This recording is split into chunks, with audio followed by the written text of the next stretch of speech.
Bien-aimés frères et sœurs, nous vous saluons dans le précieux nom de Jésus. C'est encore un plaisir pour nous de vous retrouver en ce jour. Et nous commençons par rendre grâce à Dieu, maître de temps et maître des circonstances. C'est lui qui renouvelle en nous le souffle de vie. Comme il est écrit, qu'il n'appartient pas à l'homme le pouvoir de conduire ses pas, ni le pouvoir de retenir son souffle de vie. Mais c'est Dieu qui, par sa grâce, renouvelle en nous le souffle de vie. Alors, ce matin, nous allons parler de la combinaison des pouvoirs. La combinaison des pouvoirs. Alors nous allons lire notre passage principal dans Jean chapitre 1er, le verset 12. La Bible dit ceci: à tous ceux qui l'ont reçu, il a donné le pouvoir d'être appelés Fils de Dieu. Et notre version dit, à tous ceux qui l'ont reçu, il a donné le droit d'être enfant de Dieu. Alors je vais essayer de planter les décors par quelques mises au point.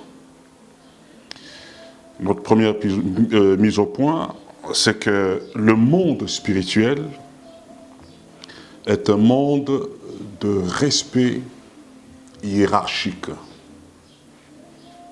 Je reprends, le monde spirituel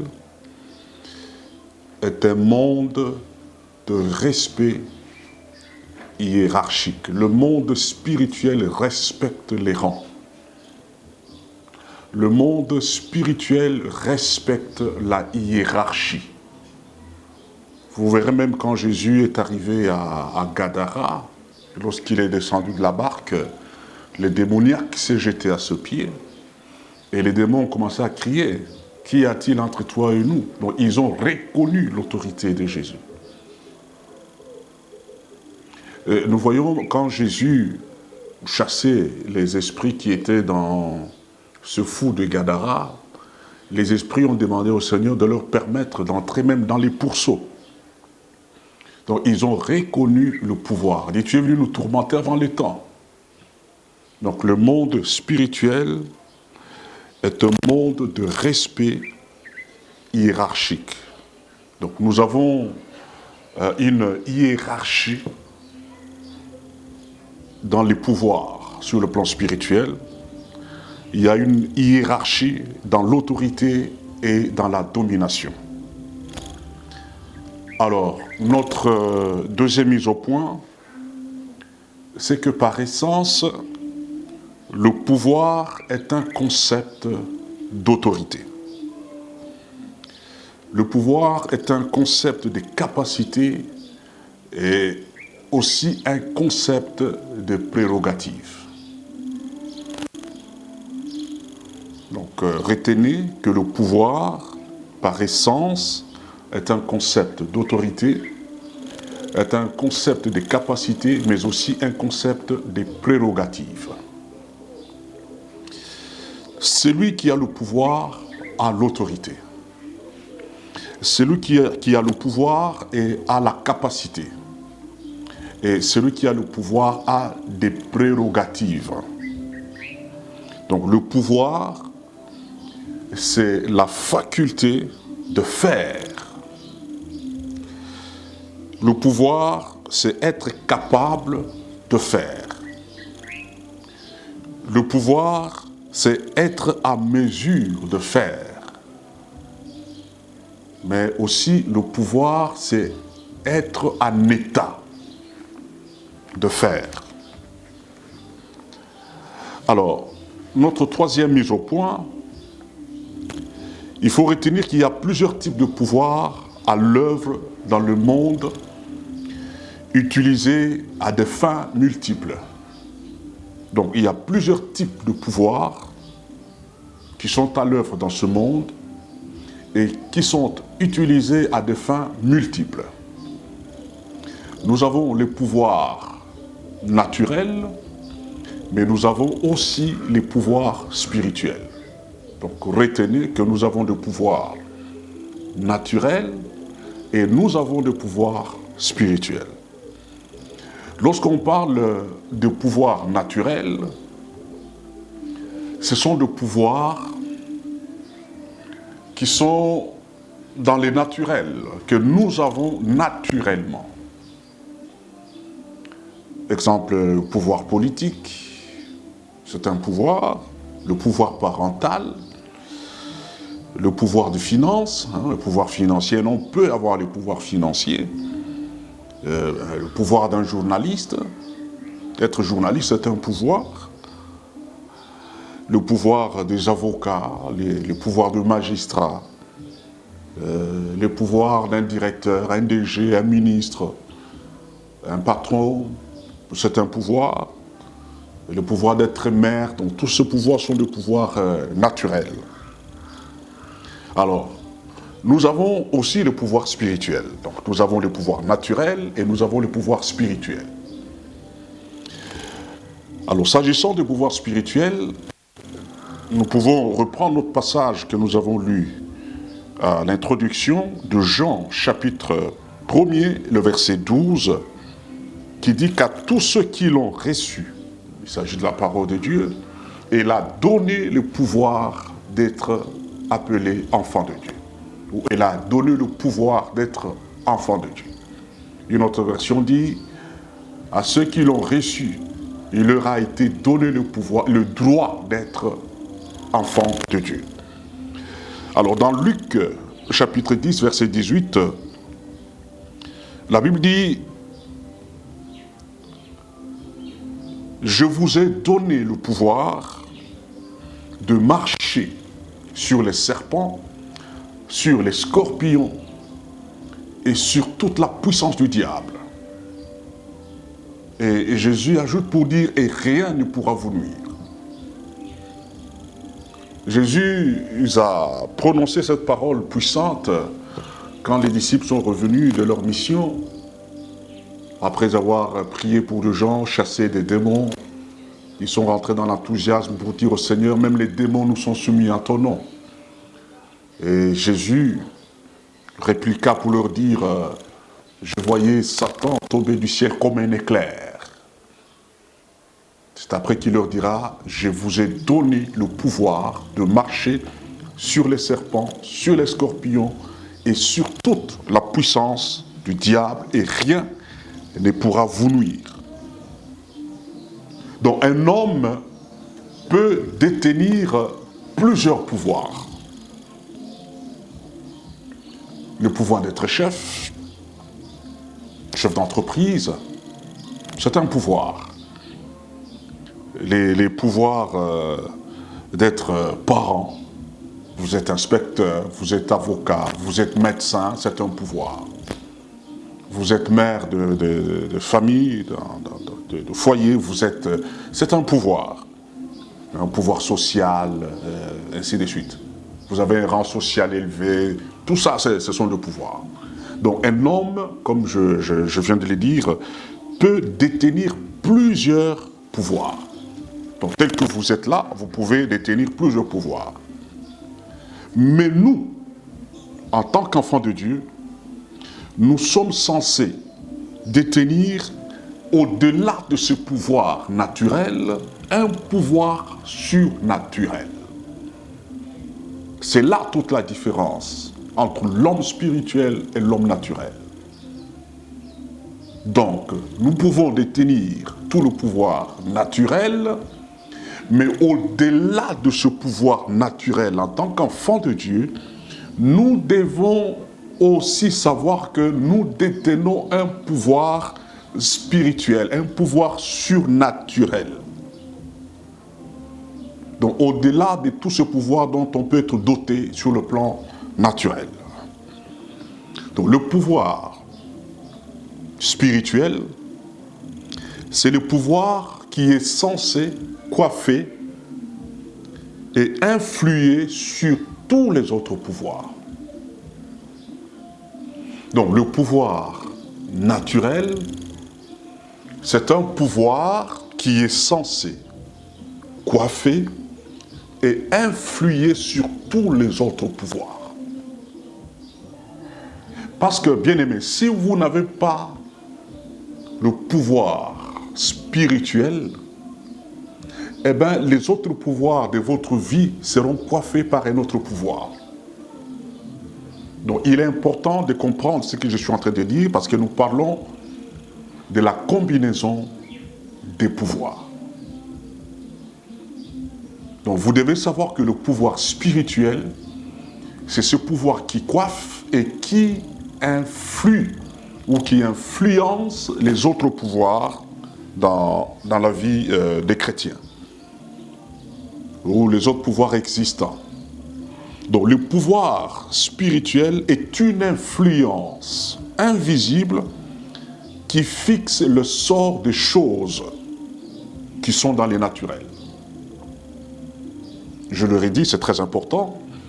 Le pouvoir spirituel est une influence invisible qui fixe les sorts de choses qui sont dans les naturels. Donc il y a un pouvoir qui fixe les sorts de choses. Donc vous devez savoir opérer avec ce pouvoir, parce que c'est ce pouvoir qui fixe les sorts. Les sorts de votre mariage est fixé par le pouvoir spirituel. Le sort de vos finances est fixé par le pouvoir spirituel. L'essor de vos études est fixé par le pouvoir spirituel. L'essor de vos entreprises, de vos projets, de vos démarches, de votre vie sociale, dans tous les domaines, ce sort-là est fixé par le pouvoir spirituel. Voilà pourquoi je voudrais que chacun de nous comprenne la quintessence de ce message. C'est très important, bien-aimé. Donc c'est le pouvoir spirituel qui fixe les sorts de votre carrière, qui fixe les sorts de vos démarches, qui fixe les sorts de votre santé, qui fixe les sorts de votre mariage, qui fixe les sorts de votre destinée. C'est le pouvoir spirituel. Alors le pouvoir spirituel influence les sorts et il fixe ces sorts-là. Donc nous devons exercer ce pouvoir spirituel. Vous devez savoir que le pouvoir spirituel produit des effets que lorsqu'il est exercé. Donc il y a des gens qui ont le pouvoir, mais qui ignorent qu'ils ont le pouvoir. Le pouvoir spirituel produit ses effets lorsqu'il est exercé. C'est en exerçant le pouvoir spirituel que vous allez voir ses effets sur le plan social, sur le plan physique, sur le plan matériel, etc. Donc j'aimerais que les enfants de Dieu me suivent attentivement, parce que parfois nous nous plaignons, parfois nous pleurons, alors que nous sommes dotés d'un pouvoir extraordinaire. Parfois, il y a des choses qui semblent être inaccessibles, qui semblent être plus élevées que nous. Mais en réalité, non. En réalité, non. Vous voyez, quand Jésus regarde les figuiers, il maudit les figuiers. Ils sont passés au retour, les disciples étaient impressionnés. Ils ne savaient pas qu'ils avaient ce même pouvoir. Jésus leur a dit, vous avez le pouvoir.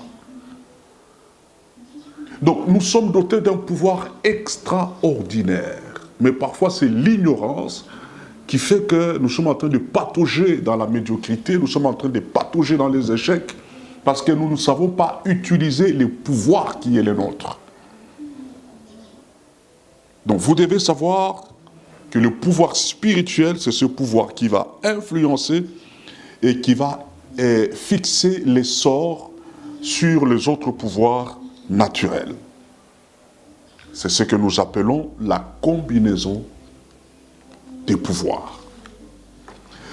La combinaison de pouvoirs, c'est l'influence exercée sur les autres types de pouvoirs par le pouvoir spirituel. Je donne un exemple. Vous êtes avocat, c'est un pouvoir, le fait d'être un avocat. Donc, vous êtes doté d'un pouvoir, d'un certain pouvoir. C'est un pouvoir naturel. Mais, ce pouvoir-là naturel, pour qu'il soit efficace, au-delà de votre compétence, de votre savoir-faire, de votre connaissance, de votre habileté humaine, au-delà de tout ça, pour que ce pouvoir-là d'avocat soit efficace dans votre vie, soit dynamique, soit fort, ce pouvoir-là doit être influencé par le pouvoir spirituel. C'est ainsi que vous verrez par exemple que dans la corporation des avocats, il y en a qui percent plus que les autres. Il n'y a pas que le paramètre intelligence. Il n'y a pas que le paramètre habileté. Non. Il y a aussi les paramètres pouvoir spirituel qu'il ne faut pas négliger. Il y a des gens qui vont dans le monde des ténèbres, qui vont dans les loges pour être forts, pour briller dans la corporation des avocats. Donc ils savent qu'il faut qu'il y ait un soubassement spirituel pour soutenir le pouvoir naturel. Vous pouvez être médecin, vous êtes journaliste, vous pouvez être ministre, DG, magistrat, homme d'affaires et femme d'affaires, que sais-je encore. Vous devez savoir que votre pouvoir naturel doit être appuyé par un pouvoir spirituel. Il y a toujours un pouvoir spirituel correspondant à votre pouvoir naturel. Donc ne négligez pas, j'insiste, ne négligez pas l'aspect du pouvoir spirituel dans votre pouvoir naturel. Même dans la maison, même dans le foyer. Ne négligez pas l'aspect du pouvoir spirituel. Je vais donner un exemple. Une femme dans un foyer, dans un mariage, elle a ses prérogatives dans la maison. Elle a un pouvoir, elle a un champ de pouvoir dans la maison. C'est elle qui gère la maison. Elle est comme ministre de l'économie, ministre des affaires sociales et tout, que sais-je encore, dans la maison. Donc elle a un pouvoir extraordinaire dans la gestion. La Bible dit que la sage femme bâtit sa maison. Donc c'est un pouvoir qu'elle a. Alors cette femme, elle peut beau être soumise, courtoise, elle sait s'occuper du mari, mais vous pouvez voir un mari qui n'est pas maîtrisable, qui est tout le temps dehors, un mari compliqué, tout le temps de problèmes, alors que la femme, quand vous la regardez, c'est une femme modèle. Mais vous prendrez ce même mari, vous lui donnerez une autre femme qui n'est même pas soumise, qui n'est pas modèle, mais qui a des gris-gris, qui a un pouvoir spirituel. Ce même mari-là sera soumis. Vous ne comprenez pas comment cet homme qui a toujours été insaisissable, immaîtrisable, il devient maîtrisable facilement par une femme qui n'a peut-être rien de spectaculaire.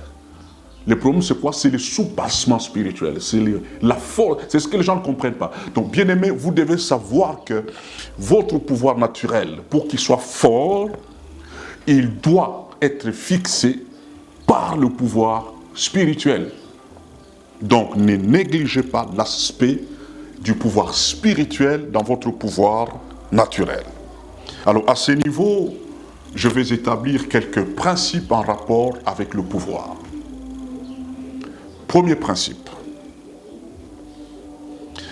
Il faut savoir que détenir un pouvoir naturel, un pouvoir intellectuel, etc., sans le pouvoir spirituel est un gâchis dans la détention de pouvoir.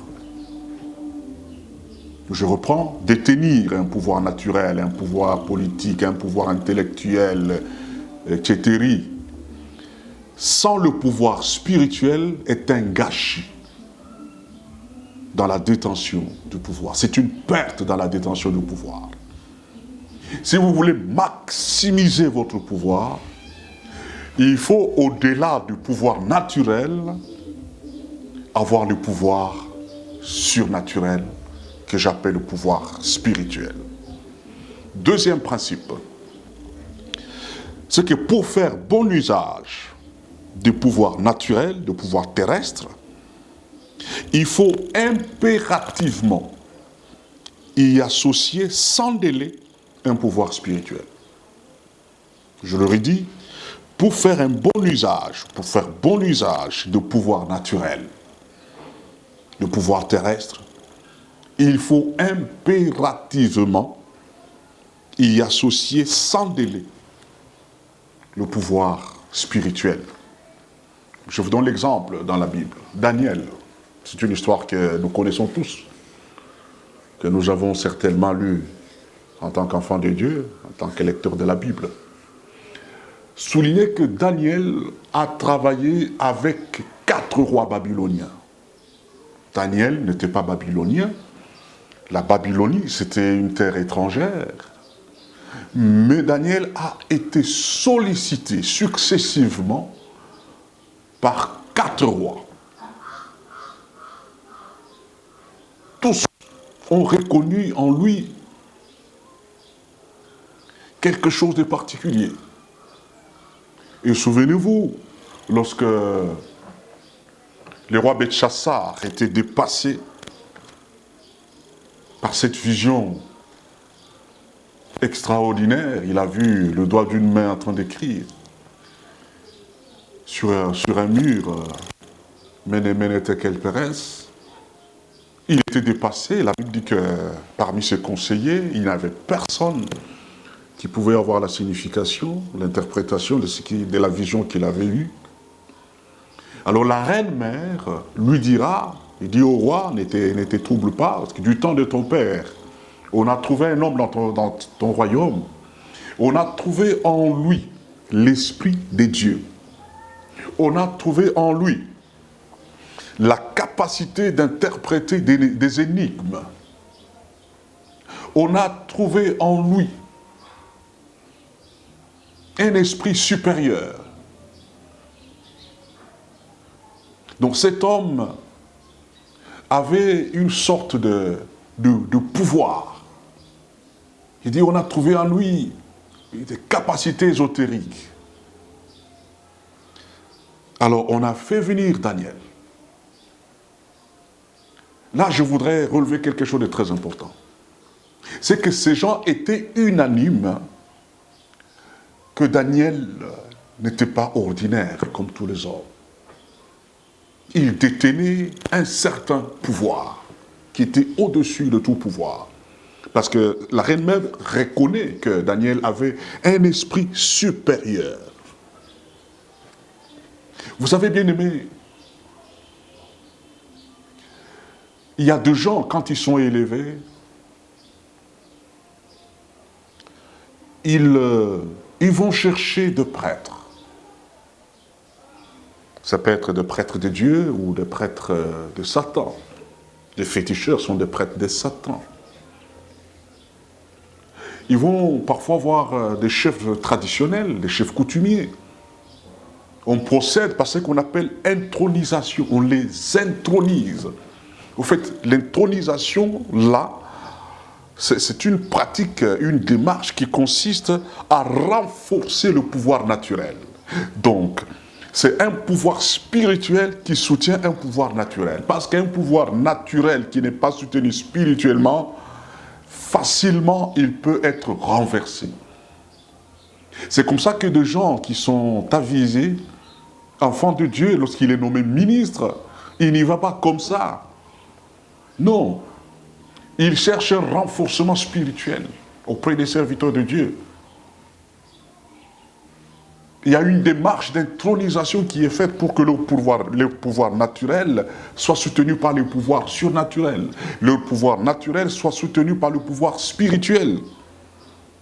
Cela est d'une importance capitale. Donc vous avez une responsabilité, quelle que soit la responsabilité que vous pouvez avoir, Ça, c'est un pouvoir naturel. Il faut que cette responsabilité puisse être fixée par un pouvoir spirituel. Donc, il faut introduire cette responsabilité dans un certain rang spirituel afin qu'il y ait des impacts. Il y a beaucoup de gens qui ne comprennent pas, qui doivent introduire, que ce soit les affaires, leur travail, leurs responsabilités. Il faut introduire cela dans les rangs spirituels pour qu'il y ait des impacts, pour qu'il y ait des grands impacts. C'est là le rôle du pouvoir spirituel que Dieu nous donne aussi. Donc il faut arriver à maîtriser les éléments d'opération spirituelle que Dieu a mis à notre portée. Bien-aimés, il y a des éléments que Dieu met à notre disposition, il y a des éléments que Dieu a mis à notre portée pour savoir opérer dans ce monde. Ça, c'est très important. Alors, troisième principe, c'est qu'il faut apprendre à réfléchir sur ce que vous êtes. Apprendre à réfléchir sur ce que vous êtes. À réfléchir sur l'équipement spirituel que vous détenez. Ma sœur, mon frère, en tant qu'enfant de Dieu, serviteur de Dieu, servant de Dieu, vous détenez un équipement spirituel hors du commun. Vous détenez un équipement spirituel extraordinaire. Donc il faut en être conscient. Et il faut réfléchir sur ce que vous êtes. Donc tout pouvoir naturel que vous avez conjugué avec le pouvoir spirituel produit la puissance. Donc sachez que vous détenez un équipement. Vous détenez des éléments spirituels qui vous donnent un pouvoir. Alors, lorsque vous exercez ce pouvoir en conjugaison avec le pouvoir naturel, ça produit la puissance. C'est comme ça que vous voyez des gens, parfois, vous n'arrivez pas à comprendre comment ils excellent, comment ils émergent, comment ils percent. Parce qu'ils ont compris la combinaison de pouvoirs. Ils ont compris la conjugaison de pouvoirs. Donc, bien-aimés, dans cette exhortation, j'aimerais vous pousser à savoir combiner le pouvoir naturel avec le pouvoir surnaturel. Combiner le pouvoir terrestre avec le pouvoir spirituel.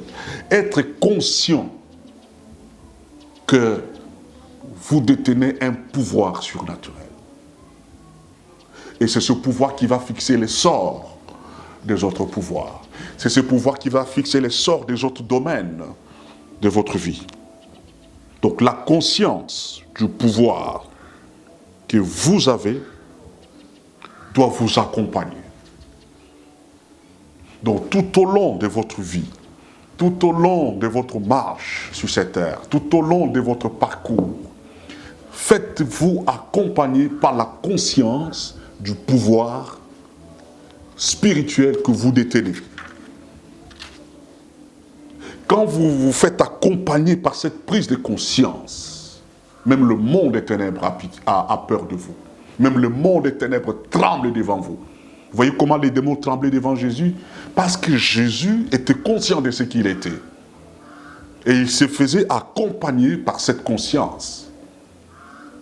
Faites-vous accompagner par cette prise de conscience que vous avez en vous l'esprit supérieur, que vous êtes un esprit connecté à l'esprit de Dieu. C'est ce qui a fait que Daniel ait cet esprit supérieur. Donc l'esprit de l'homme doit être connecté à un esprit puissant pour produire des effets dans les autres domaines de sa vie. C'est comme ça qu'il y en a qui vont auprès du diable. Ils ignorent que le diable est un esprit créature. Mais nous n'allons pas auprès d'un esprit créature. Nous allons auprès de l'esprit de Dieu. Et l'esprit de Dieu est un esprit créateur. Voilà toute la différence. C'est là que nous devons comprendre que nous ne pouvons même pas nous comparer aux fétichistes, aux occultistes. Non. Il y a un grand écart, bien-aimés. Nous sommes connectés à l'esprit créateur. Tandis que ceux qui vont auprès du diable sont connectés à l'esprit créature. Le diable est une créature, les démons sont des créatures. Les esprits déchus, les anges déchus, ce sont des créatures. Donc notre pouvoir, le pouvoir spirituel que nous avons, est au-dessus de tous les autres pouvoirs. C'est comme ça que du temps de Daniel, la Bible dit que le roi a fait de Daniel chef de satrape, chef même de magicien. Donc ces gens se sont inclinés devant le pouvoir de Daniel. Ils ont reconnu que Daniel était fort. C'est là que je voudrais souligner un aspect pour dire, enfant de Dieu, même au milieu de tes ennemis, tu vas dominer. Tu ne peux pas fuir cette boîte-là parce que c'est plein d'occultistes. Non, là, il y a beaucoup de féticheurs. Là, il y a beaucoup de gens qui sont dans la Rose-Croix, Maïkari et que sais-je encore. C'est difficile d'évoluer là-bas. Non! Tu dois dominer au milieu de tes ennemis. La Bible dit qu'on a fait de Daniel chef de satrape, chef de magicien. Cela sous-entend que ces gens ont vu en Daniel un esprit très fort et ils n'avaient pas d'autre choix que de s'incliner. Donc vous devez savoir, bien-aimés, que vous êtes un esprit connecté à l'esprit créateur. C'est ce qui a fait de Daniel un homme fort, c'est ce qui a fait qu'on dit de Daniel qu'il avait un esprit supérieur. Donc pour que vous ayez un esprit supérieur, il faut que votre esprit soit connecté à l'esprit de Dieu. Donc soyez conscients de cela, bien-aimés. Vous avez un pouvoir extraordinaire. Votre esprit est connecté à l'esprit créateur et non à un esprit créature. Alors, vous êtes chargé des capacités divines et du potentiel divin. Il faut en être conscient. Donc, quelle que soit la situation qui se présente, quelles que soient les difficultés que vous pouvez rencontrer dans votre pouvoir naturel, dans votre pouvoir terrestre, dans votre vie naturelle, dans votre marche terrestre, sachez que vous êtes chargé des capacités divines et du potentiel divin. Votre vrai vous, votre véritable vous, c'est votre esprit. N'ignorez pas cela, bien-aimés. La Bible dit que dans l'homme, c'est l'esprit. Et lorsque votre esprit est connecté à l'esprit de Dieu, vous n'êtes pas n'importe qui. Vous avez un pouvoir terrible, vous avez un pouvoir extraordinaire. Donc la prise de conscience de votre nature va changer votre attitude envers la vie et envers les choses. La prise de conscience. C'est là que j'ai dit que la prise de conscience est une clé dans le fonctionnement spirituel et dans la marche victorieuse sur cette terre. Donc la combinaison de pouvoirs, le pouvoir spirituel et le pouvoir naturel, produit la puissance, produit la force. Vous voulez être fort, puissant dans n'importe quel domaine, il faut faire la combinaison de pouvoir. Il faut faire la conjugaison de pouvoir. Donc sachez que votre pouvoir spirituel fixe les sorts de tous les restes, fixe les sorts de pouvoir terrestre. Voyez un peu Jésus qui était conscient de son pouvoir. Il est dans la barque. Il dort. La tempête est en train de souffler. La nacelle est entraînée par les vagues. À telle enseigne que l'eau entrait dans la barque, dans la nacelle. Les disciples ont eu peur. Ils l'ont réveillé. Maître, ne t'inquiète pas de ce que nous périssons. Lui, il dormait. Pourquoi? Parce qu'il savait qu'il avait un pouvoir extraordinaire. Et quand il se réveille, il leur dit, homme de peu de foi. Et puis il a ordonné au vent de cette terre, il dit, tais-toi, et la tempête s'est apaisée. Pourquoi? Parce qu'il connaissait son pouvoir. Bien-aimés, vous avez un pouvoir extraordinaire. Marchez avec cette conscience que vous avez un pouvoir spirituel qui doit fixer les choses sur le pouvoir naturel, le pouvoir terrestre. Et je crois qu'à partir de maintenant, votre attitude envers la vie et envers les choses va changer. Parce que vous êtes conscient que vous n'êtes pas n'importe qui. Que Dieu vous bénisse. Alors, comme nous l'avons dit la fois passée, pour le dimanche prochain, le message va passer à 16h, à partir de 16h tous les dimanches à 16h. Que le Dieu de notre alliance vous bénisse. Les numéros sont là pour ceux qui ont des dîmes et des offrandes. Que la faveur de Dieu soit avec vous.